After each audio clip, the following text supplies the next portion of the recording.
Command codes verified. Priority 1 message from Starfleet coming in on secured channel.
Hello, Admirals, and welcome to Captains. Hello, and welcome to a live broadcast recording of episode 531 of Priority 1, a Roddenberry Star Trek podcast. I want to welcome everybody who's already in the chat, including folks like Josh Heinrichs, Jamal, Dave Rutley, Jason Smith, and Tracy Lee Coco. Hey, Tracy, it's good to have you. Hey, Tracy. William in the chat there is Viper Wolf. And, yeah, Tracy announced some news that we'll cover briefly in Trek It Out, that she was just recently interviewed for a new Star Trek The Next Generation book by Ian Spelling. So congrats, Tracy. Congrats. Ooh, that's so awesome. Well done. That's awesome. So, yeah, we've got a lot to cover. We got a lot to talk about because Paramount pissed everybody off today. It's been a rough day, Jamal. It's been a rough day. It has. Rough. Yep. It's amazing how one tweet, destroyed the rest. Just every comment on the tweet is nothing but this is BS. This is flat out BS. And we'll get to that in a second. If you guys don't know what we're talking about, we'll get to that in a second. Jump into Trek It Out. And, yeah. You guys want to just jump in? Yeah. Let's do it. Oh, also, hello, Viper Wolf. Hello. Hey, Gray joining us in the chat. What's up? Gray's up late, being super pissed that he can't. Oh, you're salty. Yeah, I would love some extra input when we get to that part. Gray's the one who told, who was in the chat, in our Patreon chat, how upset he was about it. And, yeah. Hey, Anne-Marie, good to see you. And, all right, why don't we jump in? Hello, Turcotte. What's up? He's leading our Priority 1 Xbox fleet. Nice. Yeah. All right, I'm going to hit record here, and then let's jump in, because we're going to be real angry later. Real angry. Kat, you good with times? Mm-hmm. All right, so intro in... Kat, why don't you do it? Intro in 3, 2... This week on episode 532 of Priority One, ViacomCBS Give it to me one more upsets. time that it was a very priority one. move the filter, the pop filter, just a little bit, like an inch away from the mic. Yeah, that's good. Yeah. It's a delicate So inch away piece. from the mic, but still out of cat height. Yeah, all right. This week on episode 532 of Priority One, ViacomCBS upsets most of the world. Star Trek Explorer magazine debuts. Star Trek Online introduces a new 32nd Century Starship. Plus, we start our Season 4 review of Star Trek Discovery. I love how we have a very active chat, and I have a feeling it's because everybody knows that we're about to, once Trek It Out comes around, we're going to rip into Viacom CBS. I think we can have a lot of international, participants in the chat there, Yeah. so rightfully upset. But it's good to see you all. Thank you for joining us on the live broadcast recording. Mm-hmm. Hello, Captains. You're listening to episode 532 of Priority One, a Roddenberry Star Trek podcast. Your weekly recap and review of all the major news happening in the Star Trek multiverse. This episode was recorded on Tuesday, November 16th, and available for download or streaming on Friday, November 19th at PriorityOnePodcast.com. I'm Elio. I'm Kat. And I'm Roscoe. All right, guys, this is going to be a very contentious show.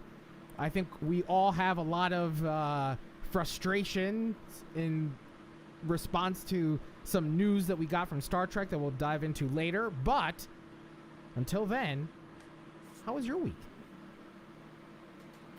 So far, pretty good. Great. I'm great. Roscoe's Everything's holding back great. The rage inside. Roscoe's in that, It's fine. cartoon with the "I'm fine in hell." Everything is on fire around me. And I'm thinking, it's fine. Just fine. So, personally, life is great. Really good.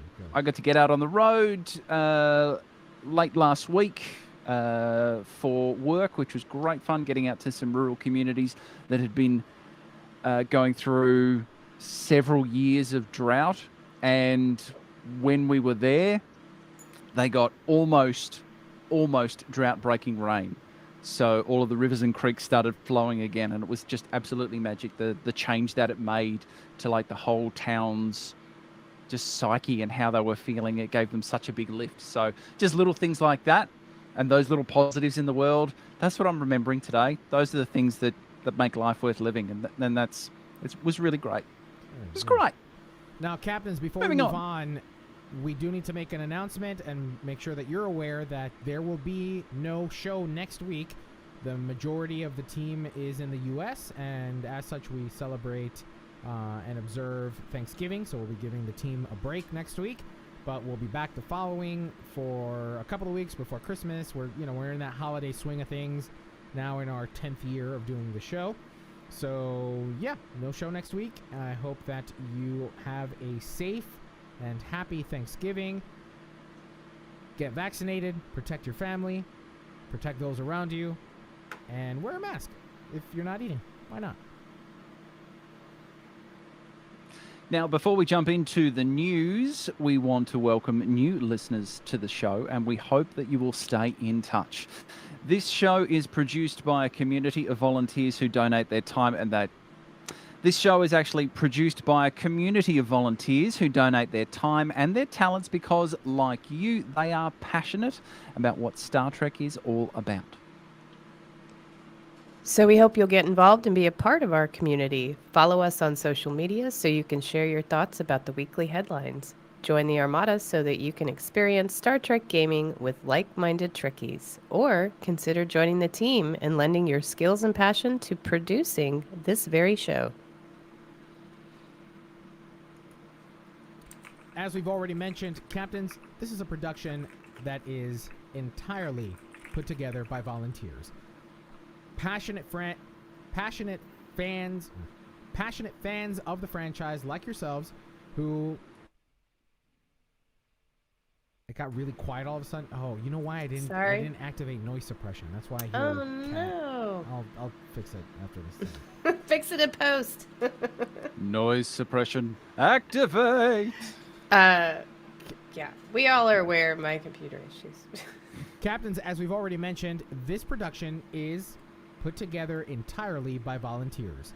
People like you who are passionate Trekkies who also have a few hours a week to donate their time and talents to producing this weekly show. So, if you happen to find value in this production, we encourage you to visit us over at patreon.com/priority1. And please consider offering a monthly financial contribution. It can be as little as $1 and up. And we do our best to incentivize your contributions. For example, people are starting to receive those coasters and patches and stickers that celebrated our 500th episode earlier this year. And we're excited that you're excited to receive them. So again, if you find value in the production of this podcast, help us out, help us keep the lights on, help us continue to improve on the quality of the show over at patreon.com/priority1. Sorry, those guys are cracking me up in chat. Dave Relly and Jamal, you guys need to call Jinx. Mm-hmm.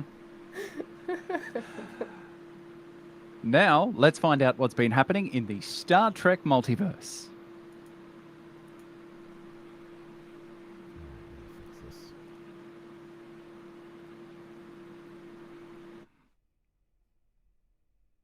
Go to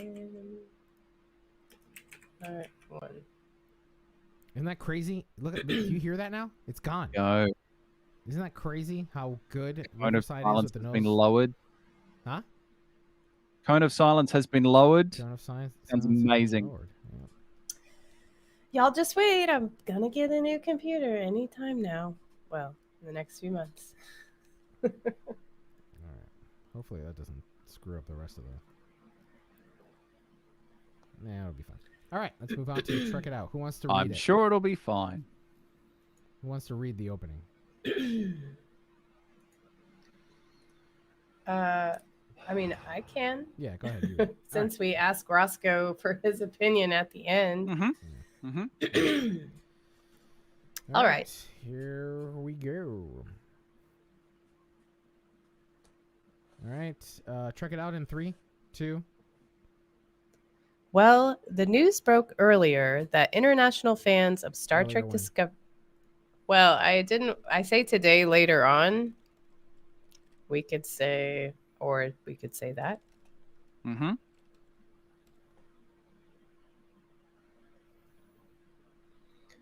Okay. Hello, Hatsune. Hello, Brandon.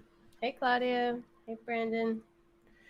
Well, the news broke early on Tuesday the 16th that international fans of Star Trek Discovery will have to wait until 2022 to be able to watch Season 4, and then only watch it on Paramount Plus. Under the terms of an agreement finalized today between Netflix and CBS Viacom, Netflix will no longer be streaming the show. ViacomCBS was most likely pleased with the agreement since under the 2017 deal that Les Moonves had set up with Netflix, CBS had agreed to pay the bulk of the show's costly budget for the overseas rights. This should not be a huge surprise, though, given CBS Viacom's efforts to incentivize... Is it CBS Viacom or Viacom CBS? That was Viacom CBS. It is Viacom CBS. Okay.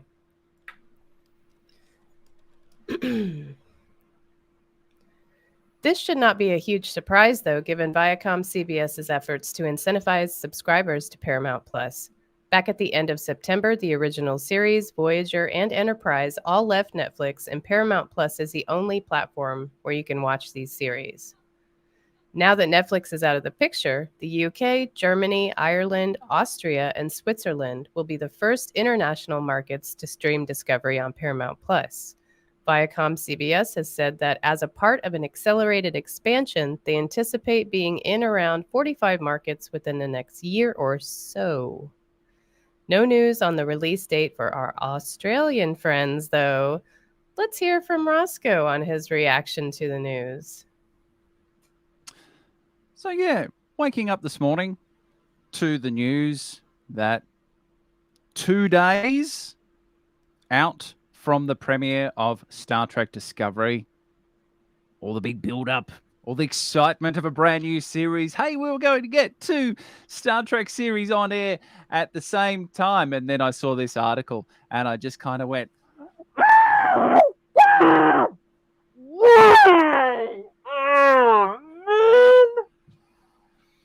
so I took a moment, and obviously this is a little frustrating to have this pulled out just before we get the premiere of season 4. And I've run through a gamut of emotions over the course of the morning. Frustration, anger, anger again. There was some more frustration. Can't believe. I don't understand why they would do this so close to the premiere. It doesn't make sense.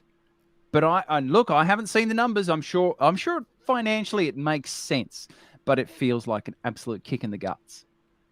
And I don't get it, why they would exclude the rest of the world from watching this when they had everything in place. Wait till season 4 is done. Do it then.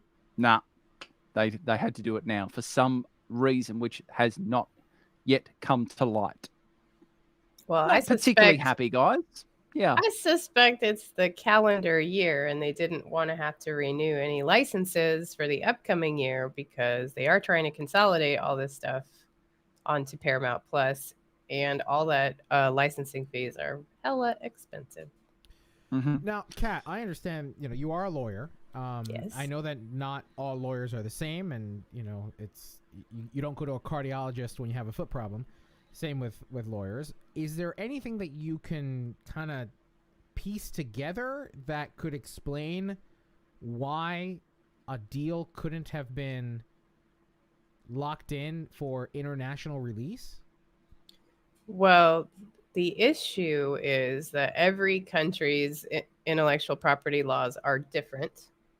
Some countries, like the UK, have like a government like copyright scheme where you have to pay like certain amounts in order to license and distribute your project in those areas. You have to pay royalties you have to show all the paperwork to show that you've paid the appropriate royalties to all the people involved. And then there's UK rates. I mean, there's rates for every country. Those rates vary. It's all complicated, and each country has to be dealt with separately. So it takes a long time to make all these deals, and I suspect that all of these deals have been in the works since they have wanted to consolidate all this stuff on Paramount Plus. But it's really strange why it was announced today, unless they've been working on this deal for some time, and it maybe was expected to close much earlier. So CBS Viacom really does not have a very good PR line to break it to everybody like this today. I mean, the timing is the absolute worst. Now, we should mention that, Kat, you are, in fact, an IP lawyer, right? Yes. So, yes. We're not asking a cardiologist to look at our foot. We have an expert. We have an expert here to talk about this, and we're great to have you on the show to help parse through this kind of announcement. This is just another example of ViacomCBS dropping the ball in such a spectacular way. First of all, their announcement again happened just a few days prior to the official release of season 4 of Star Trek Discovery, and then on top of that, their announcement is just a bunch of doublespeak, right? They made a Twitter post with, an image graphic with some text about how excited we all are, and international fans will just have to wait till sometime in 2022. Let's fly. Well, they think it's great because, it's all under their umbrella now. Of course, they're excited about it, but again, messaging is really important here. Right. And the fact that there was no apology in that too. No, there was in that graphic. There was no apology. Well, that's what I'm saying. There was no. Doublespeak. It was. Yeah. They were trying to put lipstick on a pig by sounding positive, when in reality, what they were trying to do was mitigate a spectacular marketing failure. And this is the kind of production, behind the scenes things about Paramount that drive me insane. And it's not just with Star Trek. I mean, you can look at other properties, other IPs that Paramount touches that end up rotting. Teenage Mutant Ninja Turtles, Transformers are two immediately that I can think of. Indiana Jones, arguably, the last couple of films have kind of been shitty. They don't know how to handle an IP. They just don't, especially large ones. And this kind of misstep, in addition to the terrible, terrible post on Twitter, is just another example of why I wish somebody else would buy Star Trek. I really just, at this point, I want somebody else to buy Star Trek. They just yesterday, they released the teaser for the new Halo series, which I want to be excited about. I really want to be excited about, but I just don't trust Paramount. I don't trust ViacomCBS. And if you look at the number of replies, already at the time of this recording, there are almost 1,000 replies to just the Twitter post about it. Not a single person can spin this positively. There are people in the Star Trek community who are, Star Trek can do no wrong, right? And anybody who says otherwise is a heretic. And even this got those people to go, ooh, that's fucked up. That's not cool. That's not cool, man. That's not cool. So we're talking about international backlash to an IP that, for all intents and purposes, should be international. The planning should have been in place to execute this so much better. Because you know what's going to happen now? People are going to pirate. People are going to pirate. They're going to go around. They're going to share files. They're going to do a VPN. And they're going to, hop border walls through a VPN. All these things to watch Star Trek. I know you're not telling people how to do it. I'm not telling people how to do it. I'm not telling people how. But it's going to end up happening. That's a separate podcast. Which is we don't condone that behavior. We do not. Which doesn't help Star Trek. It doesn't help, right? Because there's very little in terms of metrics to be able to measure the impact of pirating. There are occasionally, like, some torrent sites will publish, the number of downloads that a show gets, especially if it's very popular and whatnot.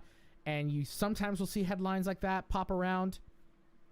But this is not going to help ratings, right? I highly doubt that ViacomCBS can go to an advertiser or to an investor and be like, well, look how many times the show got pirated. Ha ha! I mean, seriously. Just to add something to that, Elio, I found an article from 2016 from the Sydney Morning Herald, and they were talking about the season 6 premiere of Game of Thrones. And the first episode had dropped, and the country that by and large did the majority of the pirating of that first episode was Australia. We were followed closely behind from India, but Australia led the way. And throughout most of the run of Game of Thrones, as it increased in popularity, Australia led the way in terms of the number of people who are pirating that television series.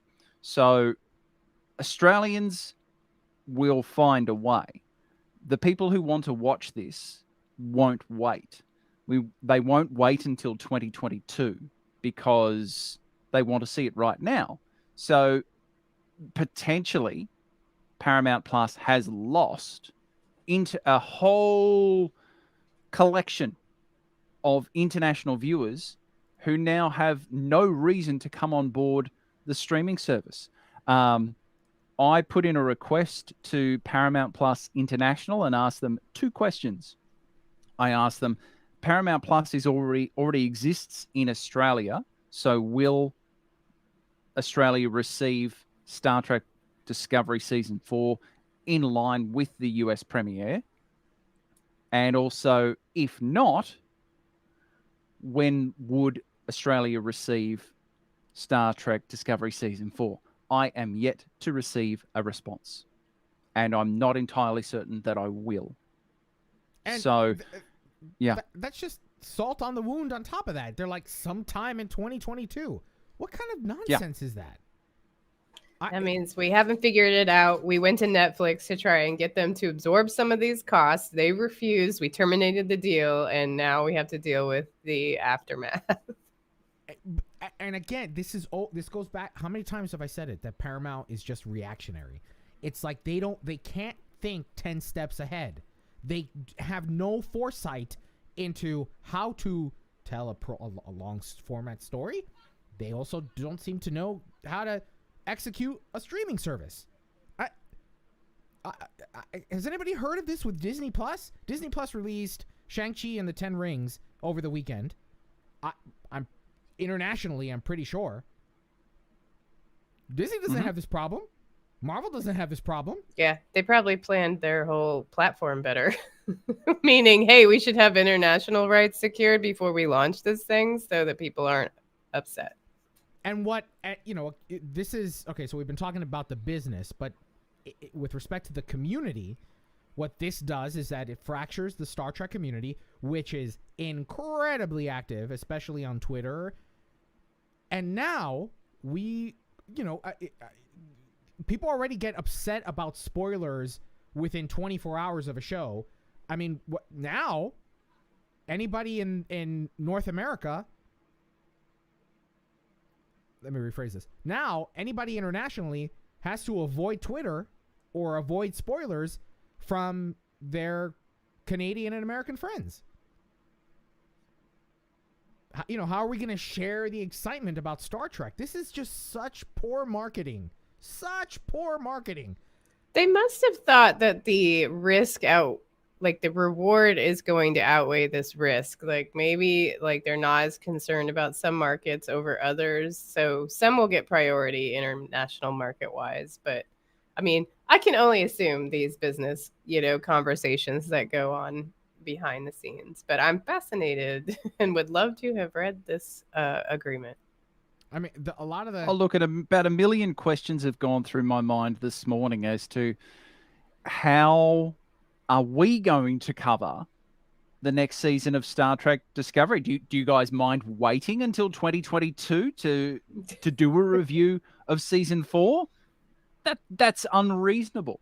That's not workable at all. We're talking about what's happening now. We're talking about the Star Trek news that's happening now. So it even puts a question mark over. It's like, well, okay, I'm probably not going to be able to help you guys out with the on-screen segment with that. But it's just they're the little follow-ons from all of this. It's all of a sudden, you put it really well, Elio. This is a fractured community. You've split it in two. Paramount Plus has split this in two and created the haves and the have-nots in that single moment. When we talk about how it's one big, wonderful community and we're all in this together and we can celebrate what Star Trek is all about. This doesn't do that. No. And I'll tell you what, a lot of the people in the reply to the tweet are like, why am I going to get Paramount Plus now? Why? No. I don't need another streaming service. And now that I have to, in addition to that, wait until 2022, they're completely turned off to signing up for Paramount Plus. And listen, we have an affiliate code with them, but no, I don't want you to sign up for Paramount Plus. I really don't. We don't encourage this type of behavior. What? Their messaging is terrible. Right. Don't do that. I just can't support the brand. I can't support the people in charge of this brand. I can't. And so I don't know, man. I don't know. And like Roscoe said, we even had a conversation internally about, well, do we review on screen? We have a sizable amount of our listeners that are outside of the United States and Canada. do we? I mean, we might have to move it to after hours and just make sure we have spoiler alerts. Right. I don't know. Right. I mean, or timestamps that we have to provide now, which it's not a whole lot of work, but is extra work now to be able to provide timestamps. And again, it's our inconveniences. Inconveniences are right. Are kind Yeah. of first world podcast inconveniences. But there are people who are going to be really sad that they can't watch Star Trek with their friends. People had watch parties overseas planned and now can't do it because they were under the impression that come Thursday or Friday they were going to be able to watch Star Trek Discovery together. Not so much now. Oh my gosh, because Destination Star Trek was just in London and they had that amazing Discovery panel. Everyone was tweeting about it. Oh man, what a bummer. That's why this feels so much like a kick in the guts, because it's the build-up has been there. The hype train has been building towards the premiere of season 4. I've been really excited about seeing Discovery back on the screen. I'm looking forward to really getting into the far future and living in that world. It's great. It's exciting. And now I've got to wait. Now we've got to wait. International audiences have been told, we want you on this journey. Let's fly. Not now, though. Later. After. No, come along with us. Soon. But not now, though. Later. I cannot believe that last line in this announcement. Let's fly. As if though they're giving us good news. What a sack of shit. It just really is nothing but BS. Hey, PR team, how can you pretty this up? But while we're on the topic of disappointing news, the 4th installment of the Star Trek... well, actually, Roscoe, why don't you read it? That was good. I liked how you did that. That was excellent, by the way. That was a wonderful transition. I think you should steal it. Go ahead. You can take it. Okay. Pardon me. I just need a minute to bring the rage levels back down. Dear oh dear. Brandon Knight. Bones. What is this? The Dark Ages in the chat? Damn straight. Yep. Okay. While we're on the topic of disappointing news, the 4th installment of Star Trek set in the Kelvin timeline is being delayed again. Now, the new release date is slated for a holiday release on December 22, 2022. Originally, it was scheduled for June 9th, 2021. Perhaps the marketing folks at ViacomCBS listened to our episode where we discussed the uphill battle Star Trek faces when released besides other, more popular franchises, or they just read the same industry articles that we do. Either way, Star Trek, along with other titles like Transformers, are being pushed back. Now, this could be a rarely well-executed smart move on behalf of the suits in charge of these things. You see, according to Scott Mendelson of Forbes.com, Paramount Plus is betting that Star Wars Rogue Squadron won't be able to stick to their holiday 2023 release date, especially when there's been little movement on that Star Wars installment. That leaves Trek to reap the benefits of the holiday movie season. Mendelson writes, quote, "The optimistic scenario is that Star Trek 4 positions itself as the Christmas event movie of 2023 and proves to be crowd-pleasing enough to allow holiday legs to give the struggling franchise a kick in the butt after a disappointing 3rd installment. That's what happened with Paramount's own Mission Impossible Ghost Protocol in December 2011 after J.J. Abrams' underwhelming Mission Impossible 3 5.5 years earlier." End quote. Either way, it's still 2 years away and a lot can change. Still, the film maintains its WandaVision director, Matt Shakman. It's hard for me to even say this after having the long conversation we just had about the international release of Star Trek, the show. But this this seems like a smart move, right? Star Wars Rogue Squadron hasn't started yet. My understanding is that the announcement was that they're not going to start filming in 2022, which makes a 2023 release date impossible, right?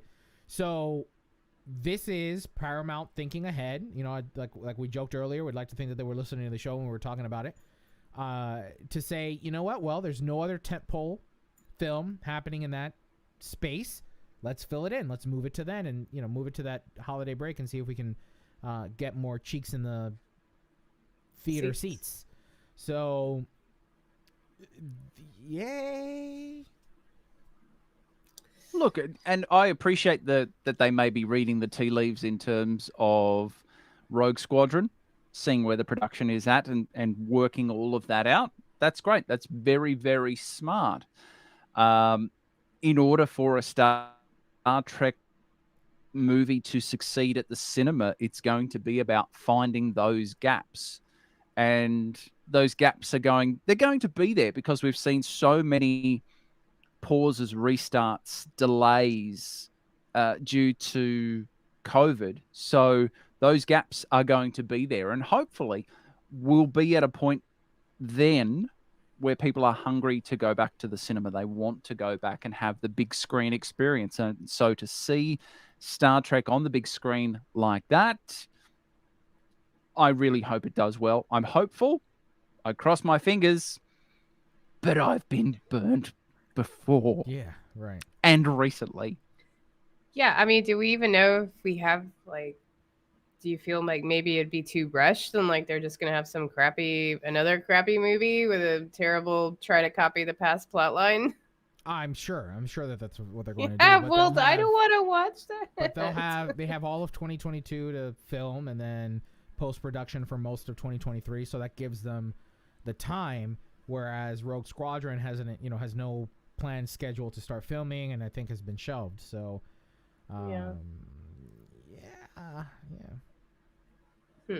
Is Chris Hemsworth still on the rumored cast list for that film? Who's to say? Everybody comes in and out. I think Quentin Tarantino's making an appearance. Great. Awesome. Ensign Tarantino to the bridge. Well, as we've been discussing the build-up for the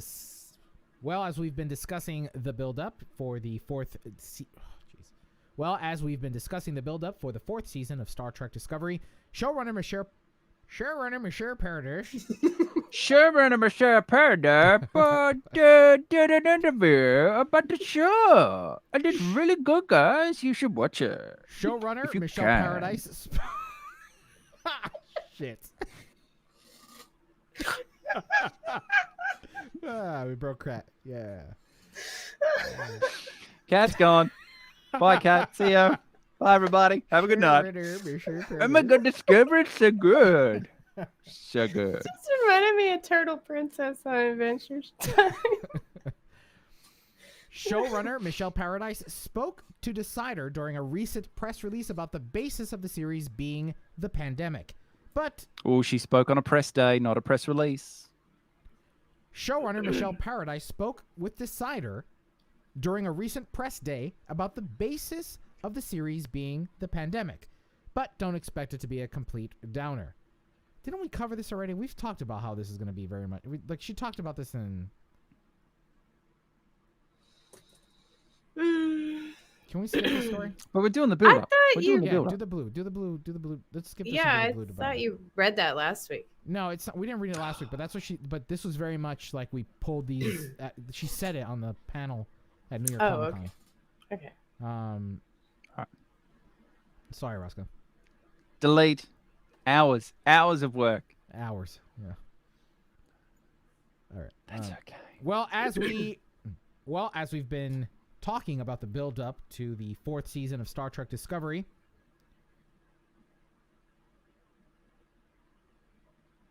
Budo Barrio did an interview with the new publication, or rather, the re-released publication, Star Trek Explorer magazine, about the positive reactions from fans in being the first non-binary actor in the franchise. and bringing a non-binary character to the screen. Unfortunately for the actor, it meant they were also subject to some outdated attitudes, but there were few when compared to the overall welcome from the Star Trek community. Quote, "There are always people who are going to set out to be hateful and set out to be transphobic. There's not a lot of Star Trek fans who are like that, thank God. It's not a universe where that fits, but there is also a lot of love, even from people who maybe don't know anyone who is trans.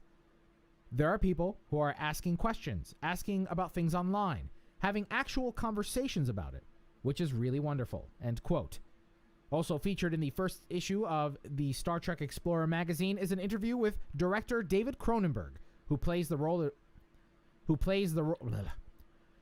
Also featured in the first issue of the newly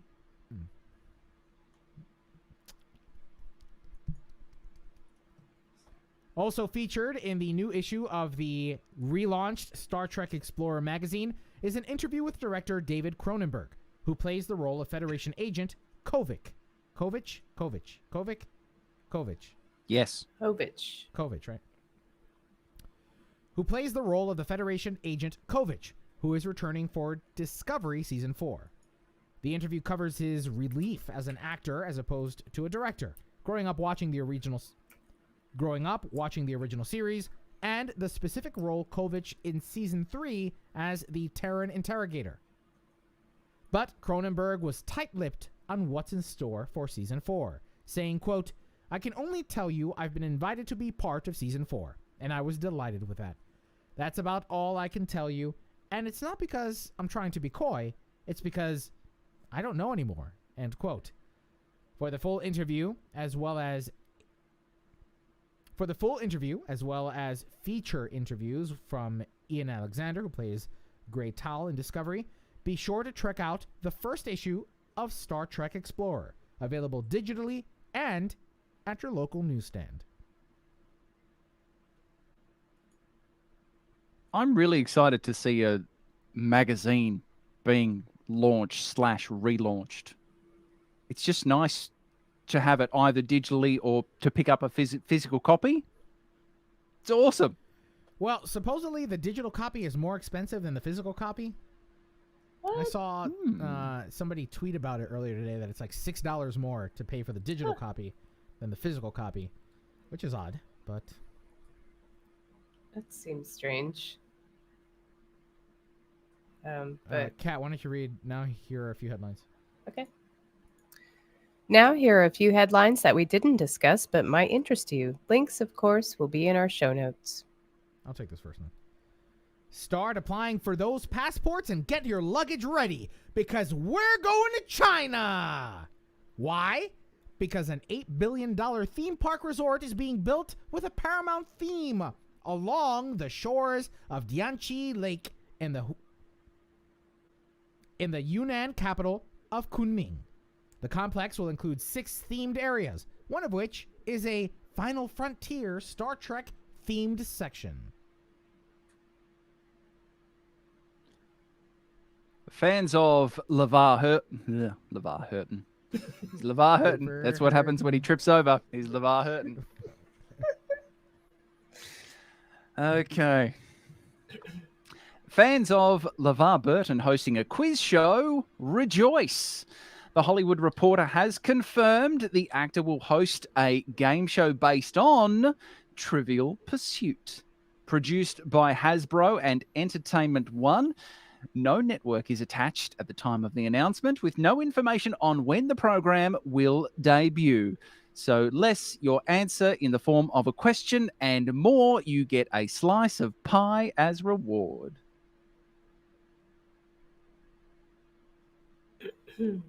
I'll watch that.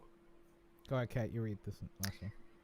Congrats to Star Trek alum Tracy Lee Coco. She just announced that she'll be featured in an upcoming Star Trek The Next Generation book by Ian Spelling, due to release in the fall of 2022. Congrats, Tracy. Congrats. All right, Roscoe, sweep us up. Well, Captains, that's all the news we have to track out this week. Now, let's find out Well, captains, that's all the news we have to track out this week. Now, let's find out what's happened in the world of Star Trek gaming. 3213, please.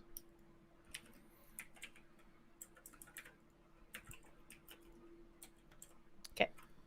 All right. Seriously, though, how many billions of dollars on a Star Trek theme park? I know that's probably not getting all spent on a Star Trek theme park, but a lot of it is getting spent on a Star Trek theme park. What else are they going to have there? Transformers and Mutant Ninja Turtles? Some Mission Impossible thing. There's going to be 8 different, areas of the theme park. One of them being Star Trek. I mean, I'd go see that. Yeah. Indiana Jones and the Temple of Hip Replacement. So the first time I ever left the country was to go to China. And it was a major culture shock. I mean, it was just incredible. I would go back, but I spent about a week and a half in Beijing, and then about 4 days in a southern province called Wenzhou. And it was a lot to be in one city for that long, right? Because Beijing, although I had the opportunity of visiting the Forbidden Temple and we got to go to the Great Wall, Beijing is just another city with a lot of people, a lot of cars, and a lot of things you can't read, or I can't read, right? It's just, there's nothing, right? I can at least kind of like read Italian. I can read French because they're all Romance languages, and so I can kind of like read through it. Even German sometimes I can read, but no. Forget it. Not bathrooms. It was no way. So if I go back, I'd like to hop around. Like I wouldn't want to stay in one location for too long. I'd like to do like a trip around Asia, kind of thing. But yeah, that was a fun trip. It's I'd pretty go back cool. for Star Trek. All right. I'd go to China for Star Trek. No problem. Yeah, it's closer for you. What flight is that? 12 Yeah. hours? Not even? 10? 8? Not even. Well, Yep. A lot closer. And my understanding is that the location of this place is kind of close to Vietnam and a few other kind of bigger countries that you can kind of visit. So oh, I would really? do that, I'd love yeah. to go to Vietnam. That would be amazing. All right. That would make it quite close. Like 6 to 8 hours. Yeah, it's a Yeah. a 4-day trip, not even. Sounds amazing. I mean, there are people in the northern parts of Australia, so places like Darwin, they go to Indonesia for the weekend because it's an hour, 2 hours flight, where it's a 3 to 4 hour flight to the southern states. So they refer to it as going to the northern beaches. Just off for the northern beaches for the weekend. Be great. So yes, I'd go to China in a heartbeat. Billions of dollars. Bet they get their marketing fucking right. Anyway, Tell me how you get really their feel. IP in order. Tell me how you really feel. Mm-hmm. Yeah, that's just for the in-betweeny bits. Hope you enjoyed that in the chat. That's not going in the fucking podcast. Nope. All right. We can- Anyway, not happy about it. Have I made that clear? Have I made that clear? Huh? Yeah. Not happy. All right. That's why I'm stumbling. I'm trying to contain my 36 keep it 10 together. for the start of gaming. 3 But 36 what? 36 15. 36 15 Okay. for the start of gaming in 3. Double dumbass 2. indeed, Matt Black. Double dumbass indeed. The free Phoenix Prize Pack returns! From now until November 23rd, you can pick up a free Phoenix Prize Pack from Grimm on Drazana Station or Ona on Deep Space Nine once per day. For a full list of prizes contained in the pack, check out our show notes. Now, if you are not aware, the Phoenix Prize Pack is a special loot box that you can purchase with dilithium, or during this event, you get one for free each day. Right? It's each day, right? Mm-hmm. Once you open it, you are granted a token of one of 5 rarities, and then you can redeem that token for a list of prizes on that specific rarity tier.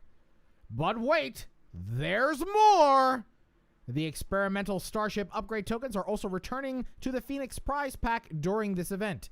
If you've been hanging on to some ultra rare tokens, now is the time to redeem them for an experimental upgrade token. All right. Yeah, chances are limited. Asterisk. Mm-hmm. What? There's some weird animal outside, and I can't tell what the heck it is. Oh, I'm like, she's right here. She wasn't Yeah. doing anything. She's not there. She's behaving. Also on sale now until the 22nd, keys and keyring bundles are 50% off. 15, not 50. Sorry. Oh my God. Everyone would be in the Zen store now. I would leave. I would leave right now and just go, bye, I'm out. Gotta go log in. On go sale right now. until the 22nd, keys and keyring bundles are on a 15% off sale. I said it, son of a frackety frack. On sale right now until the 22nd, keys and keyring bundles are 15% off. Hold on, I gotta find out what the hell's happening. You guys talk amongst yourselves. What, Yeah. Is it a coyote? Animals W, what's outside. going on? Oh, you might not have coyotes fox? in New Jersey. I don't know what's in New Jersey. What is in New Jersey? Cats, I- dogs, feral I, cats, bears, foxes. Oh, okay. Yeah. Red-necked mouth breather. Do I have those? Oh no, that's Texas where I live. Ah, of course. And tarantula. Giant squirrels. It's a giant squirrel. Mega squirrel. Do you have squirrels in Australia? No. I was gonna say, I bet you don't We have those. possums. Oh, we have possums. Mm-hmm. We have possums. They're jerks. Big fat That jerks they that live in eat your like roof. bugs and stuff. They're good. Oh yeah. We used to have like a really fat possum that would come down and steal the cat food. Oh yeah, but That you're was- supposed to encourage them because they eat so many bugs. Yeah. This possum didn't. He would literally lumber in. Like you would hear heavy breathing as he would lumber in. So all he was eating was cat food. He's like, I'm not Just eating chasing cat food bugs. and eating all the cat food. Maybe it So, was a yeah. pregnant mother possum. You don't know. Yeah. Well, they're different. They're variations because there's possums in Australia, and then there's the opossum. There's possums in America, and they're different. They're a little bit Okay. different. Are yours like venomous? I wouldn't be surprised. No, not everything is venomous. Just a lot of things. I mean, I think some things are also poisonous. It's fine. Did you guys keep But- going? And I did. Oh, drop bears are the worst. You got to watch for them. KLMG 96. They are dangerous. What I are cannot drop overstate. bears? Like they come Oh. up behind you and drop you on the ground. Aren't those koalas? No, well, no, they're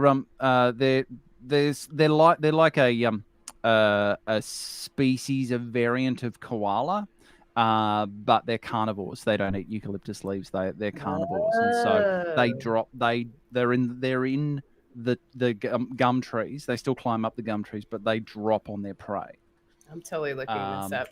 and So- eat them. Did Did So you guys keep going, or did you? incredibly wait for me? dangerous. Yeah, we were waiting. Oh my Oh. God. Alright. That can't be Yeah. a real image. Yeah. All right. So Oh no. See, if you think cannibal tribbles. there's a lot of fake images up here about these bears. Would I lie to you I mean, about the seriousness of come on. Australian native animals? I'm just saying that can't be a thing. Did you guys talk about Look, the they keyring pri- bundle or no? No, we talked about poisonous animals. All right. So, Kat, why don't you read this next one? All right. Hey, surprise everyone. Another new ship is available via the Infinity Lockbox. The United Earth Defense Force vessel, Tier 6, was designed as a large, sturdy vessel built for planetary defense and doesn't at all look like a giant tooth or an elephant. This ship features a Commander Tactical / Commander Bridge Officer Specialist seat and a Lieutenant Commander Engineering / Command Bridge Officer Specialist seat, with a 4-4 weapons layout and 5 tactical, 3 engineering, and 3 science consoles. Could be a pretty good setup. But it also features the Mobile Defense Net Universal Console. It features the Mobile Defense Net Universal Console. With this technology equipped, your ship will be capable of generating a large area of protection for you and your allies, centered a short distance behind your vessel. This area moves with your ship, though you sacrifice maneuverability. You are able to deactivate the field if you need to, though. The console also provides a passive bonus to max and current shield subsystem power and maximum shield capacity. Once the ship is leveled up, you'll gain access to the Interlaced Emitters Starship trait. While this trait is slotted, activating any bridge officer abilities that restore shields to yourself or an ally will also briefly apply an effect that automatically redistributes the target's shields, provides shield hardness, and renders shields immune to drain effects. This effect may not be reapplied to a target until it has worn off.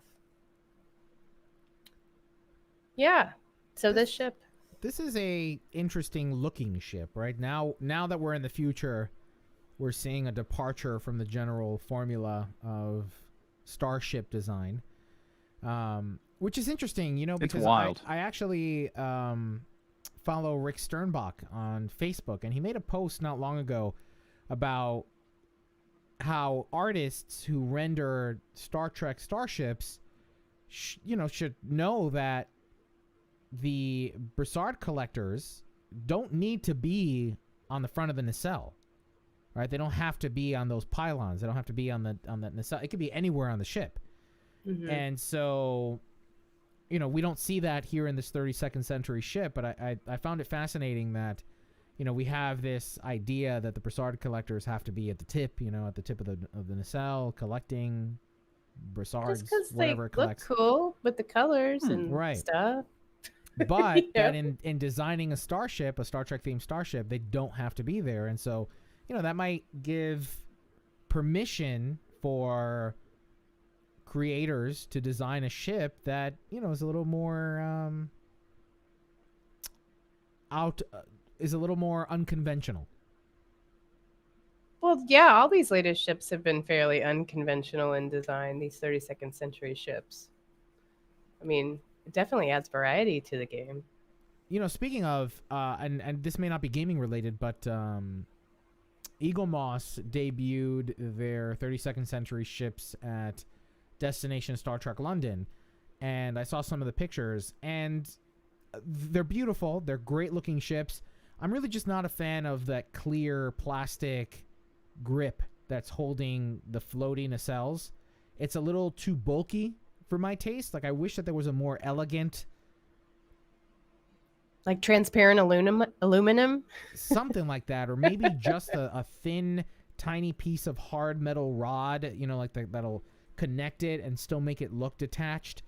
But they're like these giant clear clips that kind of stick out like a sore thumb a bit. So I wonder if maybe in future renditions of Are you saying they ruin your immersion? Is that what you're saying? They ruin my immersion of floating nacelles. It'd be really cool if they figured out a way to do it with magnets. That'd be yes, cool. I was just about to say that. Surely someone's got to be working on it with magnets. That would be cool. That's the dream. That would be cool. Quantum locking, suckers. Mm-hmm.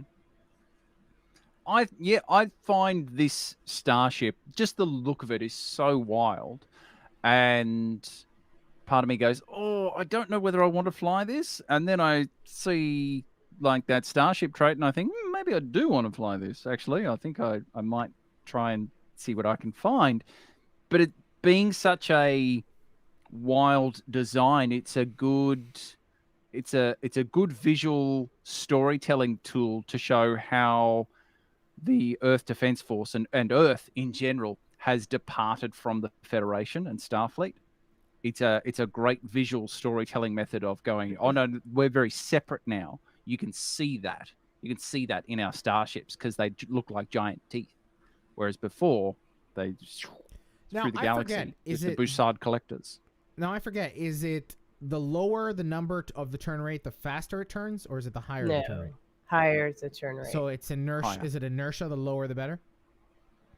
Yes. Okay, so I always get those two confused in the direction of the number. So what is this? Is this a cruiser? Is it so the base turn rate is 8, the inertia is 75. What, let's look at the I think it's supposed to be like a souped up or defensive escort type ship, but it does look like a giant tooth. Also, Dr. Robert Hurt, our science expert, has clarified and said, yeah, magnets are not ever going to work like that. So Thank you. thank Okay, you for well, clarifying. come That on, makes me Robert sad. Hurt, Dr. Hurt. What about quantum locking? It's just super cool, the magnets. Keep them frozen. Invent something. And, it'll give Oh, it he a just smoky told look. you. works, isn't He's it? got he's got the formula for what would look best. I see. Of course you do. Mm-hmm. He's already probably thought about this at length. So comparatively, I look at the Avenger battlecruiser, right? That one's got a turn rate of 9 and an inertial rating of 50, right? And the Avenger battlecruiser, turns pretty well. And let's look at, for example, the Sovereign class. If we look at the, let's say the Regent, that one's got an inertial rating of 30 with a turn rate of 7. So, and that turns pretty slowly. Yeah, but 7 not, is slow. Right. Yeah, so I don't know. Maybe it's worth a try for this giant. I mean, if you're into defensive tanky ships, yeah. I mean, this sounds like something you would be into. I mean, it's got 5 tactical consoles. You could definitely beef this thing up and do Well, some you can serious... have some fun with this. Yeah, I mean, you could. It seems pretty versatile. It's just, I don't like slow ships that even with reduced maneuverability, that just doesn't sound appealing to me. But And it also has the one commander tactical station as well. Yeah, Tactical I mean, /command. Again, this could be really, really versatile, and you could definitely set this up to do some serious damage if you were into this type of ship. Well, in other gaming news, more effective surprise attacks are coming your way in Star Trek Fleet Command, with the second part of the Duality arc coming to the game from Scopely, bringing enhanced cloaking effectiveness. Quote, the Klingons and Romulans have ramped up their war machines in an effort to resolve their conflict over the mysterious hybrid Rouge. Time is running out, and the outcome rests in your hands. Part 2 of the Duality arc. Part 2 of the Duality arc expands on ship cloaking technology and its impact in battle. The Federation have found a way to acquire the highly controversial device and are now preparing to run their own stealth operations. End quote. Patch 36 includes a new second repair queue, 4 new ship cloaking refits, 20 new missions, and 3 new officers, including 2 epic ones.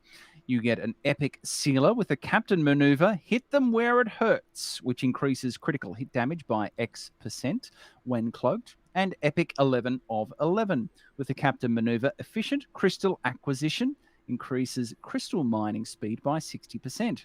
And that third officer staring at you across the neutral zone is the rare Tomahawk with the captain maneuver, patient tactician, which increases all penetration stats by X% while cloaked. The update also contains a number of bug fixes as well as improvements to the web store. A full list can be found in the link in our show notes. all right, Kat, why don't you sweep us out? That wraps up gaming news this week. Now let's look on screen for the latest episode of Star Trek Prodigy. Nope. I'm like, wait, are we doing Discovery? Yeah, Discovery. That wraps up gaming news this week. Now let's look on screen for the latest episode of Star Trek Discovery. All right, that's done at 51:52. And captains, if you stick around for the end of the show, we'll do a trivia giveaway for a Tilly Boff. We still have another code, so we'll be giving that away. So Roscoe, it's up to you to find us some good trivia. I have a trivia question prepared. Ooh, look at you being prepared. Yep. He's prepared. Bum, bum. I would also like to point out that the Federation being in charge, having cloaking technology is in breach of the Treaty of Algeron. For those playing it along at home. Isn't Algeron also a planet in Star Wars? That's Alderaan. Alderaan. Isn't Algernon that mouse in that story? Flowers for Algernon? Flowers for insert name. Yes, I believe so. Yeah. I ran out of wine. Sad face. Get this Well, we're lady a almost done. refill. We're almost done. All right, I ready? can hold out for 5 more minutes. So we'll start closing at 54:10. I'm sorry, 53:10. 53:10. Too soon, Matt Black. 3, Too soon. 2. Well, captains, hailing frequencies are now open, and we're ready to receive all of your incoming messages. This week we asked, which obscure Star Trek starship from the beta canon or the extended universe is your favorite? Also, what are your thoughts on Star Trek Online's new ship, the United Earth Defense Force vessel? Will you be picking one up? Christopher Settle replied via Facebook saying, I'd love to see the Federation class for temporal captains. The UEDF ship looks like a floating tooth, so no desire to obtain one. I agree. Can't argue with that. Oh, see, I just got validated in the first 2 feedbacks. Amazing. David A. Takechi. Okay. David A. Takechi replied via. Damn it. David A. Takechi replied also via Facebook. I had thought from the image they provided. Wait. Okay. I had a thought from the image they provided. It kind of looks like an elephant. I could see them calling this the elephant ship or even Dembo since it actually flies. Via Twitter, the Cyber Elf replied, I just got the Kirk, enjoying it. To me, they did a good job with the layout. Only wish they would have made it pilot specifications. Named mine the USS Shatner. I'm glad the Star Trek Online is keeping up with the new ships shown. And Section 31T, the Archer class and the Canopus class are the 2 I'd go for. Also via Twitter, Ken from Chicago says, you mean the giant tooth starship? I don't know what drugs those 30th Century Starfleet SCEs were on, but they finally made the Oberth class look cool by comparison.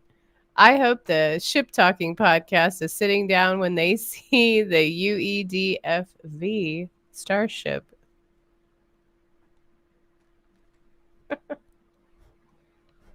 Oh, I have more. And at Calorian MG96, the FASA Federation class, a Connie with a 3rd nacelle. The FAFSA? This is a FAFSA? FAFSA? I don't know what's I have to fill It's a out- FASA FASA. ship. I have to fill FAFSA? out FASA? Yeah, it's a FASA ship. It's faster than all the others. No, Roscoe. No. Sorry. No. I don't know what accent that was. I was No. just using FASA. No. I don't know what that is. All right. Also, Captain BG2301 replied via Twitter, man, I think I would love to see the USS Aventine from the books on screen as well as the Enterprise F from Stowe. I'm not a huge fan of the design of the new ship, and the fact that it's a lockbox ship means a pass for me. Also, in the chat, Queer Triple says, I'm very partial to the Dreadnought class by Franz Joseph. Thank you, Queer Triple. Well, that wraps up episode 532 of Priority One, a Roddenberry Star Trek podcast. But there are more great shows available to you on the Roddenberry Podcast Network. Just visit podcasts.roddenberry.com for a complete list. Then be sure to subscribe to them all and share them with your friends. But we can't forget to send a special thanks to some of our Patreon supporters like David K. Rutley, Peter Archibald, and Gerald Bosch. Captains, it's important to us that you get your voice heard and that you participate in the conversation. Leave us a comment or a voice message on our website at priorityonepodcast.com, on our Facebook page at facebook.com/priorityonepodcast, or find us on Twitter and Instagram at PriorityOnePod. And if you're still craving more, be sure to spend time with Winters, Anthony, Thomas, Gray, me, plus the rest of the Priority One Armada. Saturday nights, the Armada broadcasts live to review the latest news from Star Trek Online and the Armada community, including spotlighting some of our amazing members. With regular giveaways, there's something for all STO players, whether you're new or a veteran. Whoops. Follow us on all our social media accounts for broadcasts. Newer veteran because of the jangle. Sorry. With regular giveaways, there's something for all STO players, whether you're new or a veteran. Follow us on all our social media accounts for broadcast times, and if you'd like to join the Armada, visit PriorityOneArmada.com. This episode of Priority One is brought to you by our patrons through Patreon.com. Captains, we tired are as Elio is. What? As tired as Elio is, No. he's still grateful for your support. Captains, we are humbled by the ongoing support that you give us each and every month by being a Patreon subscriber. With your financial assistance, we can continue to produce the quality and content of this show. We're even thinking of bringing back those old prelude skits at the start of the shows. A little short radio drama to help entertain you a little bit more each and every week. So, and with your help, we can make sure that these come out spectacular. So if you have $1 to spare a month, maybe a little more, consider becoming a member of our Patreon family, where we offer some interesting perks that are all listed on our site there at patreon.com/priority1. And don't forget to tune in to the fine folks at Priority One Productions' Guard Frequency podcast at guardfrequency.com. Each episode, the Guard will take you inside the universe of your favorite space sims, including a tabletop adventure played out by your hosts. And Heroes Rise brings you up to date with the world of Dungeons and Dragons. Learn all about the latest publications, tools, tips, tricks, and traps in less time than it takes to skin a wyvern. Head over to heroesrisepodcast.com to discover their secrets. A very special thanks to our audio editors. This week, our introduction, feedback, and closing segments were edited by William. Trek It Out by Alex. Gaming by Brandon. And On Screen by Roscoe. Thanks to our producer, Jake, and associate producers, Shane and Thomas. Together, they help us organize and write up our summary of the weekly headlines from the Star Trek multiverse. Thanks to our graphic artist, Alejandro, with support from Jason of the Priority One Armada. Thanks to our social media managers, Sarah and James. Thanks to the composer of our theme music, Chris Watts. Most importantly, a big thanks to you, the Star Trek community, our listeners, because without your ongoing support, I have something in my eye. Oh, Jesus. You like how I delivered it with the exact same cadence? That was... And with your support, we'll be able to get that out of Elio's eye. It's funny because there was an episode of Family Guy. I don't know, it's like the 10th season. And they're like, we're just going to, let's just end the show by sounding words in the same cadence as we normally would. And they're just like, la la la la la la la la la. You know, and anyway. You're going to watch Family Guy to get it. Most importantly, a big thanks to you, the Star Trek community, our listeners. Because without your ongoing support, none of this would be possible. All right. So, Roscoe. And scene. I hit stop on the recording. Roscoe, what is, why did we lose Cat? What? We didn't. Oh, let's see. That's just, it dropped yours. Something about internet recording quality. Oh. Something. There's tarantulas in the line. Still says that Cat's Or drop recording bears. for some reason. Yeah, it says 99% uploaded. Weird. As long as it's uploaded, that's okay. All right. So we've got a code for a Tilly Boff, and it's going to be the first person to get this question correct wins. And if you've won before, I would ask that you not participate this time around. Just right now the community's fragmented as it is. Let's pay it forward a little bit. That's right. Actually, and CalMG96, it's $5 a month, and you'll get Cat back. $3. I see. We'll get her internet connection, but $5 will actually bring I'll come it back. back for one. $10 a month, we'll get that thing out of Elio's eye. I'll come back for one. And for $15, I can get this looked at. No. All right. So what's your trivia question? Star Trek 4, the one with the whales. In the rescue of Chekhov, Dr. McCoy helps another patient in a San Francisco hospital. How does he help? How does he help? This is a complicated question. How does the lady? Yeah, the lady. Matt Black is the winner. All right, Matt Black is the winner. A pill that regrows her kidney. So the lady very excitedly exclaims, "Doctor gave me a pill and I grew a new kidney."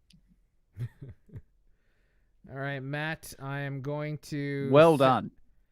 I'm going to send you the code now via Twitch so that we don't forget. And Matt Black is the winner. Congratulations, Matt Black. We've got another code when we get back from the holiday. So, captains, we will see you the week of the 29th. So we'll be back on November 30th for, like 2 or 3 weeks and before Christmas. So we'll be back on Tuesday, the 30th. Until next time, again, for those of you that observe the Thanksgiving break, stay safe, stay healthy, eat a lot of turkey, go to sleep, get some rest, and then we'll be back the following week. For those of you that don't, have a pizza. I'll just have a turkey pizza. It's fine. I'll just eat turkey anyway because it's delicious. You could put turkey on a pizza, turkey, cranberry. Yeah, it'd be great. On a pizza? What do you do down there? It's just Why upside not? down there, isn't it? It's just upside down. Hey, world. look, we put pineapple on a pizza, okay? You see, we what do you whatever guys, we want. What you guys don't know watching at home is that I have to manually invert Roscoe's camera angle because everything is upside down in Australia. So I have to flip it for you guys. So it that looks gets like a it's slow right clap. What a joke.